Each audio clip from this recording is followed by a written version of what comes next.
Okay, Mark Bowden and Michael Leckie here for Career Ask Me Anything, and we're broaching the area of politics right now. In case you haven't noticed, there's a US election going on. Elections actually all over the world at the moment. So it's pertinent to look at how politics and those political styles of communication and getting on with each other really affect the HR landscape and your careers. Here's a question that's come in.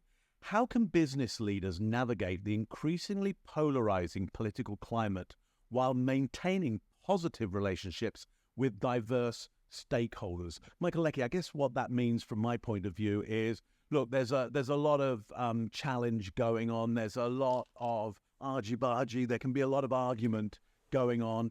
Surely that's going to infiltrate the work space and all stakeholders, colleagues, clients. How do you work on that? You can't silence people. Surely you can't brush it under the carpet. You got to deal with it somehow. What are your thoughts on this, Michael? Well, I think it's a really interesting question. I think there's kind of two layers to it. And the first one is just the layer on the surface around, political discourse, at least in this country, and in many getting more and more polarized, as the asker said there.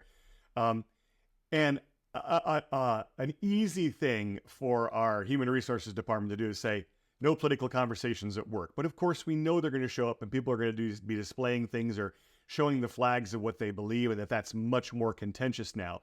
And we don't want to introduce something new into our organization that causes people to discriminate against somebody other. I mean, I'm sure that probably, maybe we're going to coin it right here, but, I'm a victim of political discrimination in my organization. You could see someone making that claim in the near future if they haven't already, and I just missed it in the news. So the easiest thing to say, we're not going to talk about it, but I think that this is a really interesting opportunity, while probably saying we're not going to be sanctioning particular political parties or particular political views in the organization necessarily. I think it's a really interesting moment to talk about dialogue and to talk about how do we meet and talk and dialogue together when we're on opposite sides. So I'm going to think about something that's non-political for a moment that's been in the news a lot. And if you've seen that in the United States, two of the largest grocery retailers, Kroger and Albertsons, Kroger is attempting to buy Albertsons. They're spinning off a lot of stores to make sure that there's still competitiveness, but they see it as a real benefit, and they believe they're going to be able to reduce prices, actually. But they've got all sorts of lawsuits, governments, and the various unions that are kind of standing up against it.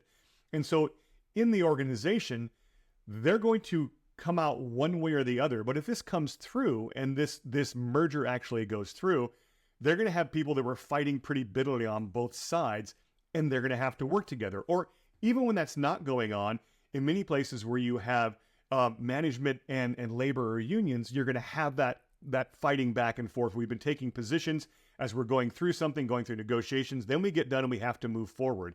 I think the art of how do we talk to each other and how do we find common ground is something that we need to be investing in as leaders and as the management of any organization, to make sure that we're good at that, and to make sure that our organization is good at that we can say, well, what matters here together? Because take a grocery company. At the end of the day, if the union has been fighting, or if it's an airline, the union's been fighting and the company's been fighting about what we're going to pay, what the benefits are going to be, they're going to resolve it at some point, and then they need to move past any emotion that was in there, and the emotion certainly gets going when they're at a point of disagreements. They're going to have to talk about things like, what is it we share? What is our common purpose? What matters to all of us? What feeds on, takes care of all of us? What makes our organization successful? And make sure they're working together towards that. And so for me, when I think about what we can learn from this current polarized climate, is we can learn that there is an increasing urgency in our world to be able to have the skills to have dialogue that brings people together, not divides them. That's what it makes me think. Mark, what's your take on this? Yeah, I totally agree with you, Michael. And I think that the kind of nuance I want to put to this is that different cultures, when a culture could be a country or a county or a town or a corporation or a village or a family, there's all kinds of different cultures there. Cultures have different ways of dealing with politics in general. Like, how we talk about politics in Canada is not the way we talk about politics in the UK. In the UK, we have something called the beer degree, which means that you can have a pint in your hand. And as long as you've got a drink in your hand, you can be an authority on just about anything. And then the next day, when you haven't got that pint in your hand, you're not as boisterous, as argumentative, because that play that there's a kind of a forum that happens to go, we can have a very polite argument at this point, and then when we're out of this situation, that's off. We're not doing that anymore. It's all forgiven. It's all forgotten. Well, not every culture has that, does it? And I think, therefore, as an organization, you've got to look at your own culture and go, look, how are we going to have these conversations about politics? And really, that does have to start from the leadership. The leadership are going to have to go, how can we best do this? It's going to happen. People are going to talk about this.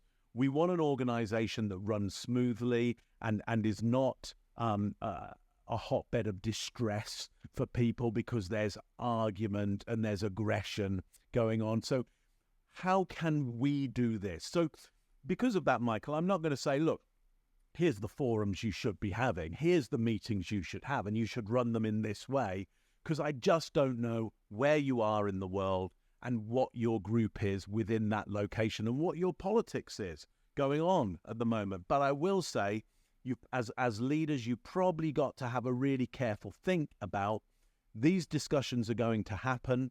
We need to make sure that we have some kind of, I'm not going to say control, but we have we set some kind of boundaries around that are useful for everybody, and we find a forum and a way to deliver conversation within those boundaries. Michael, I hope that made sense. Anything you want to add on top of that?